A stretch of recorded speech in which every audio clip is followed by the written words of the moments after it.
En fait, on a l'impression qu'on vit encore comme avant, et même par rapport aux fortes chaleurs, quand on voit ces touristes qui se promènent à Rome à midi alors qu'il fait 42 degrés, dans la vie finalement quotidienne, on n'a pas encore vraiment pris la mesure des choses.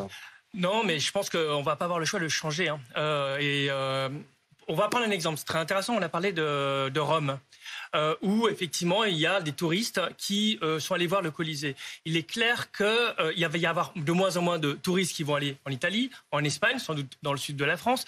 Et ça va déjà, transformer évidemment l'économie locale, donc ça veut dire aussi des collectivités. Les touristes vont déserter ces endroits trop chauds. Ben, c'est évident, ça c'est une première chose. Et je pense qu'on ne le fait pas très souvent, mais on ne fait pas souvent le lien entre des impacts en termes de réchauffement climatique et effectivement les causes. Et aussi, on parlait effectivement d'adaptation. On met très peu d'énergie aussi sur la partie adaptation. Il faut faire attention pour quand on essaye de s'adapter, c'est pas d'avoir des mauvaises adaptations. L'exemple typique, c'est le climatiseur qui, en fait, d'un côté crée du froid et puis de l'autre côté rejette du chaud. En même temps, on est content d'avoir mis la clim dans les EHPAD. Vous voyez, on est toujours entre deux injonctions contradictoires. Je prends un exemple. Imaginons que vous ayez Paris avec plein de climatiseurs, c'est ce qui est en train de se passer, partout dans la rue. Eh bien, au lieu d'avoir, par exemple, quelques degrés en plus, vous allez avoir, même sur Paris, c'est de 8 à 10 degrés en plus que par rapport à l'extérieur. Simplement parce que vous apportez de la chaleur additionnelle qui sont dues aux climatiseurs.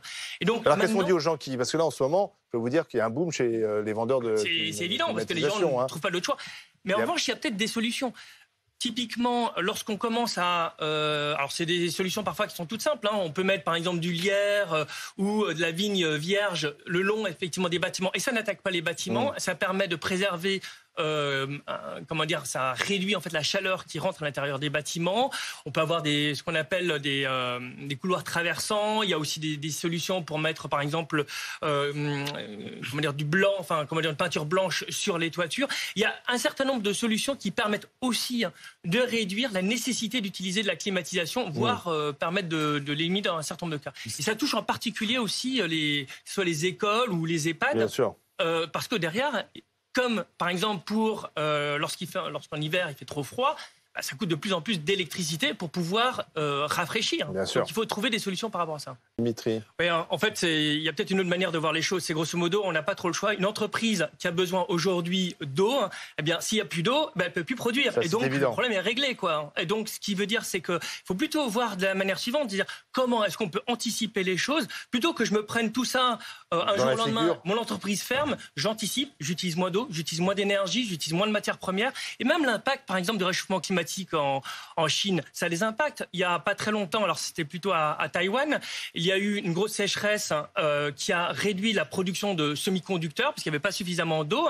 Eh bien, ça a eu des répercussions et ça a exacerbé la pénurie partout. Et ça, on est très dépendant de la Chine et donc tout problème qui se passe effectivement en Chine a aussi des impacts sur nous. Donc, il faut vraiment, là, le message est beaucoup plus de dire, que ce soit pour nous ou pour les entreprises ou les collectivités, anticipons plutôt que de prendre le truc de plein fouet, quoi. Oui.